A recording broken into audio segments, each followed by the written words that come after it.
देखिए, एक क्वेश्चन है, एक अर्थव्यवस्था में मुद्रा की भूमिका की विवेचना करो।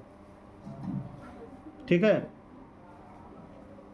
तो अर्थव्यवस्था में मुद्रा की भूमिका क्या है कि हम खरीद बिक्री करेंगे तो मुद्रा की आवश्यकता होती है कि नहीं। इससे पहले वस्तु विनिमय प्रणाली चलती थी, जिसमें वस्तुओं को बेचने और खरीदने में बहुत सारी समस्याओं का सामना करना पड़ता था। एक ही वस्तुओं को बहुतों दिन बाज़ार में लेके जाना पड़ता था बेचने के लिए, लेकिन उस टाइप में लेना है हमको जो और देना है जो, इस तरह का आदमी मिलना संभव नहीं था।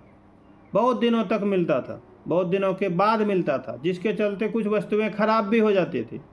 अब विकट परिस्थिति में अगर मिलता भी था तो ऐसी वस्तु थी जिसको टुकड़ा नहीं किया जा सकता है। अब गाय हम बेच रहे हैं और उधर से आलू दे रहा है, तो गाय वाले को भी आलू लेना है और आलू वाले को भी गाय लेना है। अब बताइए, एगो गाय देगा और उसके पास 5 किलो आलू है, तो 5 किलो आलू में एगो गाय देगा क्या?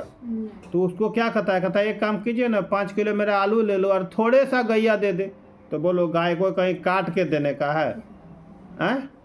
नहीं ना। तो ऐसी स्थिति में क्या होगा, वस्तु विनिमय प्रणाली नहीं होगी, बदला बदली तो नहीं होगा। तो इसलिए बीच में क्या आ गई, मुद्रा। अब ये मुद्रा करके क्या किया, अर्थव्यवस्था को सुधारिए दिया। क्या सुधार दिया कि आप जो सामान बेचने लेके गए हैं उसको बेच दीजिए, जितना कीमत होता है उसके बदले में आप मुद्रा ले लीजिए, पैसा ले लीजिए, और आपको जो लेना है वो पैसा से ले लो। अभी हम लोग वही करते हैं। तो ये फायदा कारक हुआ कि नहीं मुद्रा करके। दूसरा है व्यापार में मुद्रा की भूमिका। व्यापारी के लिए भी मुद्रा का भूमिका क्या है कि हम व्यापार हैं, सामान बेचने लेके गए और लगा के बेच दिए, और उसके बदले में जो हमको मिला पैसा वो लेके घर आ गए। सुविधा है कि नहीं है? और या फिर कोई सामान लेने के लिए गए, पैसा लेके चले गए, उसको खरीद के ले आए। तो एक सुविधाजनक तो हो रहा है ना, फायदा कारक हो रहा है। नेक्स्ट है बजट निर्माण में मुद्रा की भूमिका। सरकार के द्वारा बजट पास की जाती है कि एक साल के अंतर्गत में कितना रुपया आया, कितना रुपया व्यय हुआ। तो उसको नापेगा कौन चीज़ में? मुद्रे में नापेगा, हैं न? क्या बोलेगा, 10 बीघा ज़मीन खरीदे और 25 बीघा ज़मीन बेचे, 3 गो ट्रेन चली, इतना आदमी चढ़ा और इतना आदमी उतरा, यही तो बजट पेश होगा क्या? तो उसको तो मुद्रे के द्वारा बोध किया जाएगा। तो ये मुद्रा की भूमिका है। नेक्स्ट बताता है क्या, राष्ट्रीय आय के मापन में मुद्रा की भूमिका। राष्ट्रीय आय, इनकम जो होती है, देश की इनकम होती है, इसको किस में बताया जाएगा कि देश की इनकम क्या है? तो आय व्यय जो बजट पेश किया ना, तो उसी से निकला कि साल भर में देश की आय इतनी है, इतना करोड़, इतना अरब, इतना, है कि नहीं?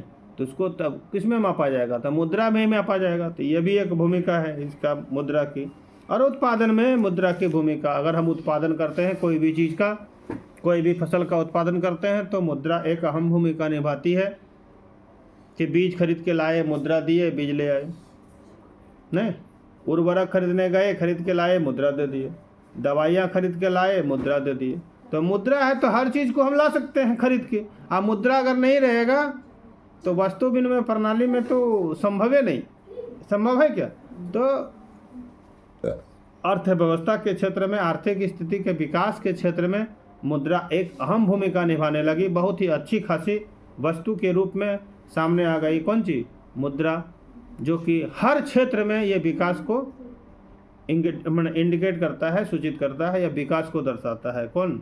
मुद्रा।